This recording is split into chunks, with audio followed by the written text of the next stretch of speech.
An yanka ta tashi da alamu fa za a kwace Bola Ahmed Tinubu takarar shugaban kasa a Najeriya. Waɗanda ba su sani ba, shekaran jiya kotun da ke America ta saki original takaddun da aka kama dan takarar shugaban kasa Bola Ahmed Tinubu da laifin wankin kuɗi da kuma harka da miyagun ƙwayoyi da hodar Iblis.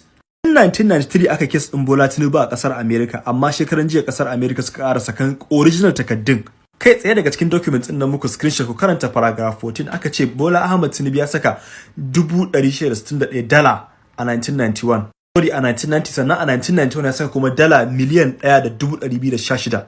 Ka tsiye shi sai kamfanin da yake aiki su ma suka fito suka ce fa position din da yake akai ba shi da dama ya hada da irin wannan kuɗaɗen. Ku karanta wannan paragraph din. Da gidan Vanguard ta fito ta karyata labarin.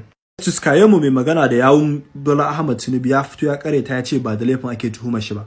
Sai naga ana yawo da wannan takarda, kun ga inda aka ja aro din nan, kun ga waye ne dependent, kun ga sunan waye a wajen nan take aka ce IPS to Tsayawa shi ma ya zo da sarran shi. A takaice dai an ce a dokan Najeriya idan har an kama shi aikin to za a iya kwace takarar shi. Bara ku ji. Matter. I am afraid that the conclusion of this case is that from the eyes of the law, especially if you look at the constitutional provision you cited, Bola may be disqualified from contesting. By who?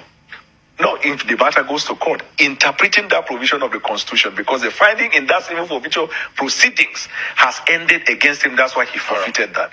Kun je da kunnen ko an ce in dai ya tabbata Bola Ahmed Tinubu yayi kuma aka je kotu za a iya kwace masa takara daga hannun shi. Wannan case labarin da yake zuwa jana ma an ce an shiga da shi kotu yanzu. Me ra'ayinku? Kuna ganin da cewa za a iya kwace masa takarar ko ba za a iya ba? Allah ya sa mu dace.